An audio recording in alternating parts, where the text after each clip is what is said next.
After an eventful Matchday 11 in MLS, it felt more like a Hollywood movie with the amount of revenge stories we saw play across our screens. Whether it was Kevin Cabral scoring against the LA Galaxy, Joseph Martinez snatching his 100 goals in MLS play against his former club, or 14th place Sporting Kansas City earning their first win of the season against top of the West Seattle, each game had its own story.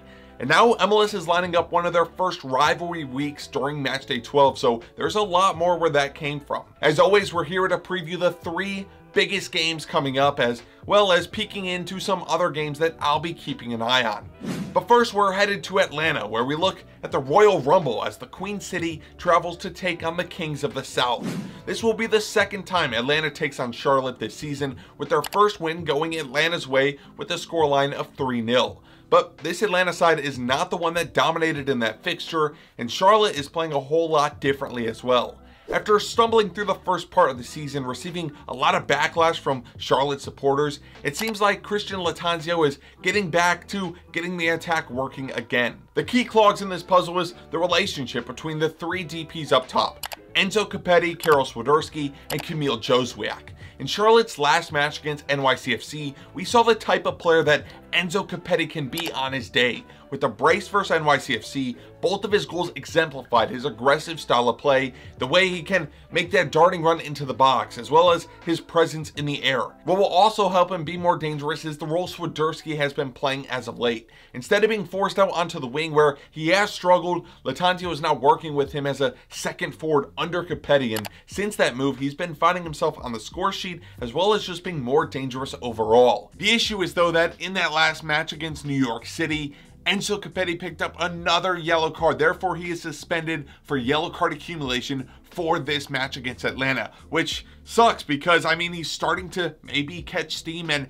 now he's going to be sitting out in such a big fixture. Now, as Charlotte's been stringing together multiple decent results, Atlanta's been suffering with only 1 win in their last 5 games, as well as getting knocked out in the US Open Cup by USL side Memphis 9-1. Atlanta's been in a really weird position, especially after their strong start to the season. The main issue they've been dealing with during their last 2 defeats to Miami and Nashville includes their buildup in the final third. Without Giakoumakis, who's been out due to injury, Atlanta haven't been making the most of their chances in the attacking half.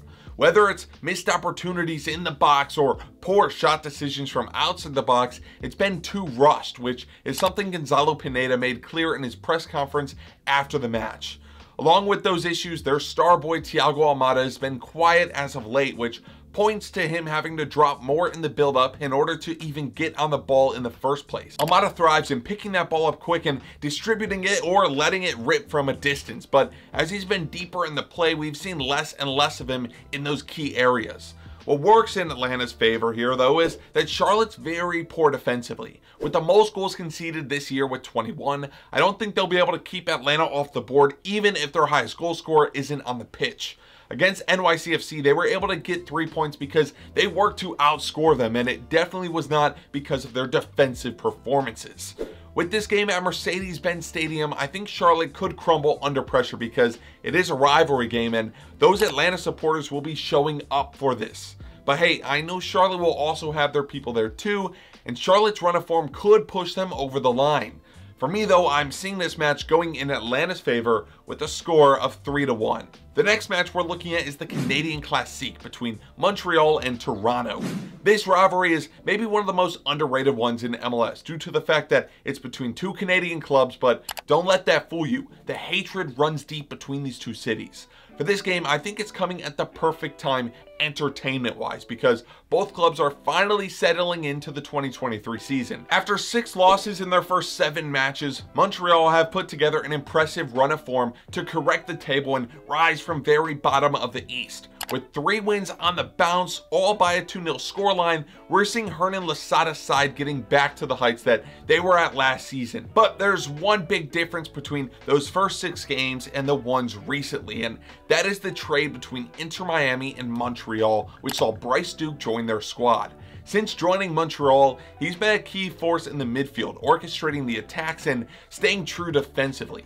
Since picking up Duke, Montreal have seen 4 wins out of 5 and a +7 goal differential, a stat kindly provided by @MLS Gone Wild on Twitter.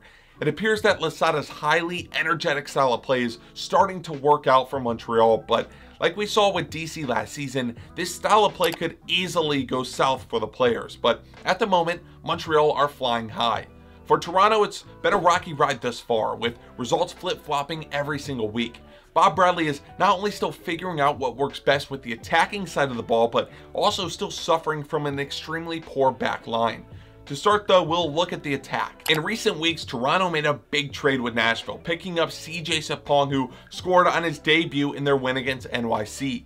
Sapong's been thrown right into the starting lineup, and with this decision, it feels like Bradley is looking for a hold-up man in that number 9 position that can not only get on the score sheet, but also be played off of for the benefit of Bernadeschi and Insigne, a duo that is still stop and go at the moment. Now, it's still a work in progress, but the results haven't been the best, as Bradley was left disappointed with their 2-0 loss to New England last weekend, citing their chance generation in the attack as a key issue.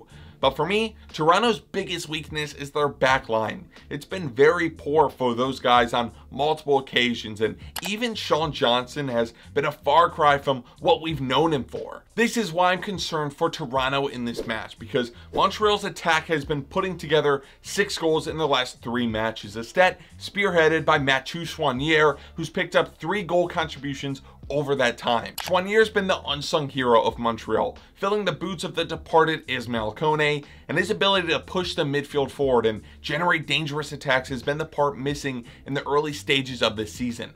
Along with that, Romel Kyoto, who had 15 goals and 6 assists last season, has begun his return from injury, picking up a vital goal in his 30-minute appearance on the weekend. For this match, I just think the form is on the side of Montreal, and there's a chance Bob Bradley gets the winning formula in time for this game, but I think overall Montreal has the upper hand here. I'm taking the home side here with a 1-0 scoreline. And finally, the last match I want to take a deep dive into is the Hudson River Derby between New York Red Bulls and New York City FC. And this match features one of the biggest headlines coming out of Week 11, which is that Red Bull head coach Gerard Struber has mutually parted ways with the club after leading them to rock bottom of the East with only 1 win in their 11 matches. It's really just bleak for the Red Bulls. So far in 2023, just about everything has gone wrong. Currently, they sit with an extended shortlist of players missing out of matches, which includes DP Lakinias and their top scorer from last season, Lewis Morgan, as well as the record signing Dante Van Zier, who remains suspended for using a racial slur a few weeks ago. Due to this, the Red Bulls have scored a conference low 7 goals, as well as being shut out in 5 of their 11 matches thus far. With all of this, it's extremely difficult to say what will happen for this club the rest of the year. Really, the same pieces are here from last year, and as well as some really good additions to the squad, but there's just something missing. With their head coach departure, the Red Bulls have named Troy Lesesne as the coach through the end of the 2023 season.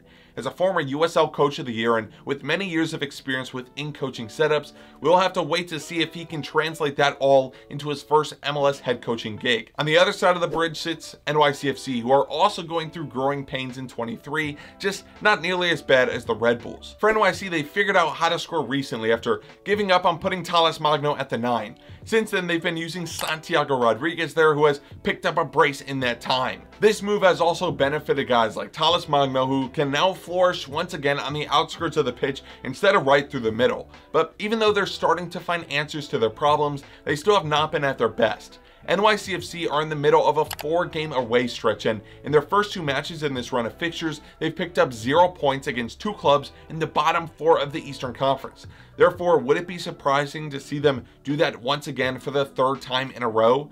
Although the Red Bulls have been poor to this point, I feel like with the new head coach, they could experience that new head coach boost and, at least for their first game, get some type of result. The key for the Red Bulls, though, is to not concede first, because that's what they've done in 9 out of their 11 matches so far, and when that dagger hits, it seems like the Red Bulls can't get back into it. I feel like this could go either way, just because of the uncertainty the Red Bulls hold at the moment, but I'll say Nick Cushing finds the 3 points here as NYCFC take the bragging rights by a 2-0 scoreline. And in some other quickfire predictions, I think we'll see the Crew return to winning ways at home against Orlando City. Sporting Kansas City grab 2 on the bounce as they beat Minnesota United, and Benteke score as DC United pull off the upset against Nashville. Other games worth keeping an eye on, in my opinion, include how Chicago Fire look after sacking Ezra Hendrickson as the sporting rivalry between Chicago and St. Louis enters MLS, and if the season just keeps going downhill for the LA Galaxy as they host San Jose Earthquakes at Dignity Health Sports Park. Let me know what your predictions are for this weekend in the comments below. We have quite the slate of games for Matchday 12, so I wish all of your clubs the best, and I'll see you next time.